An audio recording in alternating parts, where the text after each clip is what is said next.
Hello, मेरा नाम प्राची है और मैं मेरा गांव मेरी दुनिया में श्रृंखला प्रोजेक्ट संभालती हूँ।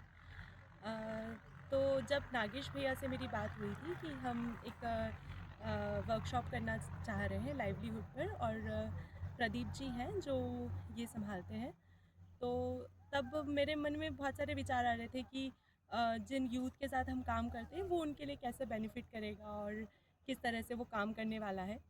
पर जब मेरी प्रदीप जी से बात हुई तब मुझे थोड़ी क्लैरिटी मिली कि कैसे वो गाँव को एक तरह से सेल्फ सस्टेनिंग बनाने पर काम कर रहे हैं, और किस तरह से जो बाज़ार ऑलरेडी गाँव में उपलब्ध है उसको किस तरह से यूज़ करने वाले हैं। तो प्रदीप जी से मेरी उस बारे में बात हुई और मैं काफ़ी एक्साइटेड थी जब वर्कशॉप के बारे में बात हो रही थी। फिर मेरे यूथ के साथ बातचीत हुई इस मामले में, तो यूथ भी काफ़ी क्यूरियस हो गए कि किस तरह से ये काम करने वाला है, क्या होने वाला है। उनके काफ़ी सवाल थे, बट उनके जवाब भी मुझे नहीं पता थे, तो मैंने कहा कि let's see, come to the workshop और कुछ नया जानने को ही मिलेगा, बिजनेस से रिलेटेड कुछ इन्फॉर्मेशन ही मिलेगी। तो हम लोग सब यहाँ पर आए, और जब वर्कशॉप शुरू हुई और पहले दिन में जब हमने बात किया कि क्या क्या चीज़ें हैं जो हमारे पास आसपास अवेलेबल है, तो आई वॉज सरप्राइज कि हमारे पास जो नेचुरल रिसोर्सेज हैं वो कितनी अबंडेंस है, अगर देखा जाए विलेज लेवल पर तो। और वो चीज़ें हम धीरे धीरे भूलते जा रहे हैं। जैसे प्रदीप जी से पहली बार में मेरी बातचीत हुई थी तो उन्होंने बोला था कि जो गांव के जो ओल्डर पीपल हैं उनमें से किसी को लेकर आइएगा, क्योंकि उनके पास जो नॉलेज है वो फिल्टर होता होता आता रहता है और हमारे पास बहुत कम नॉलेज होता है। बट जब मैं बाद में गांव वालों से जब बातचीत हुई, जो गांव के यूथ थे उनसे बातचीत हुई, तो मुझे पता चला कि मुझे कितना कम पता है उस बारे में। गांव के यूथ को काफ़ी सारी जानकारी थी कि उनके आसपास क्या नेचुरल रिसोर्सेज है जो उन्हें फ्रीली अवेलेबल है, वो कम्युनिटी के रिसोर्सेज हैं। उनकी लिस्ट हमने बनाई और क्या चीज़ें हमारे पास अवेलेबल हैं उनको जब हमने लिस्ट आउट किया, और जब हमने देखा फर्स्ट डे कि मार्केट में से हम कितना खर्च कर रहे हैं सामान के लिए, और हम सोचते हैं कि विलेज जो है वो बहुत छोटा स्मॉल यूनिट है और उसके पास क्या ही है या वो क्या ही दे सकता है, कहाँ खर्च कर सकता है। बट जब हमने देखा तो आई वॉज सरप्राइज कि वो करोर्स में कैलकुलेशन निकल कर आया, और जब देखा कि डेप्थ कितना है तो वही डेप्थ दिख रहा था, और वो गैप मुझे दिख रहा था। अभी जो हमारा रिपोर्ट भी आया है कि जो गैप है, इकोनॉमिक गैप है, वो उसमें इंडिया फर्स्ट नंबर पे है। तो उससे पता चल रहा है कि वो गैप क्यों कैसे जनरेट हुआ, वो मैं लिंक कर पाई वहाँ पर कि जो गांव में है, गांव से पैसा बाहर जा रहा है, और वो पैसा कैसे जा रहा है, उनकी कैपेसिटी नहीं है खरीदने की, बट वो लोन लेकर वो खर्चा कर रहे हैं।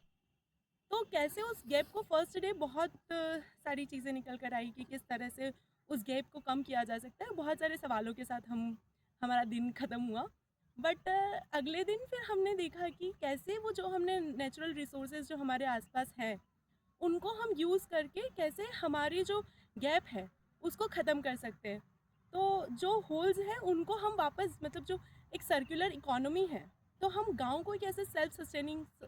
कम्युनिटी की तरह देख सकते हैं और गांव को ही एक मार्केट की तरह देख सकते हैं।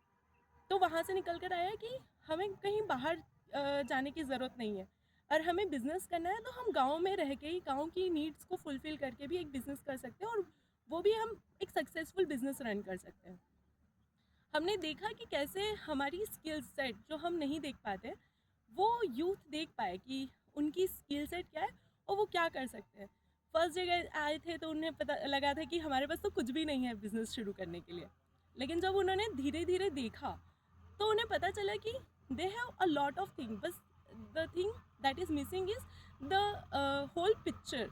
कि कैसे वो डॉट्स को कनेक्ट कर सकते हैं, कैसे वो पूरा प्रॉपर प्लानिंग के साथ अपना बिजनेस शुरू कर सकते हैं। तो ये 3 दिन की वर्कशॉप में हमने जाना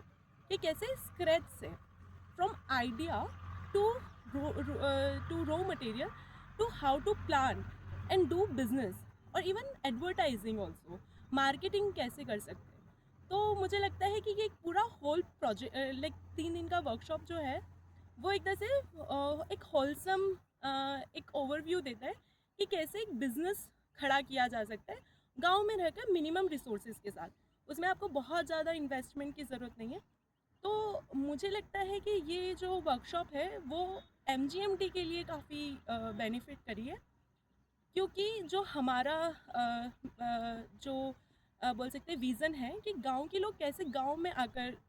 गांव को ही एक सेल्फ सस्टेनिंग सोसाइटी और लीडरशिप की तरह कैसे लेकर जा सकते हैं। तो वैसे ही हम यहाँ पर भी देख पा रहे हैं कि कैसे बिजनेस जो है वो गांव में ही रन किया जा सकता है, ताकि गांव के लोग जो हैं गांव में ही रहकर अपनी आमदनी के स्रोतों को बढ़ा सकें। तो मुझे लगता है कि ये वर्कशॉप हम लोगों के लिए तो काफ़ी बेनिफिट रही है, और यूथ को काफ़ी मज़ा आया है उनके अंदर। अभी जब वो गए हैं तो मुझे लगता है एक कॉन्फिडेंस के साथ गए हैं, एक नई क्यूरियोसिटी, एक नए जज्बे के साथ गए हैं कि वो कैसे अपनी शुरुआत कर सकते हैं। तो मुझे लगता है कि ये वर्कशॉप हमारे लिए तो काफ़ी सक्सेसफुल रहा है। Thank you.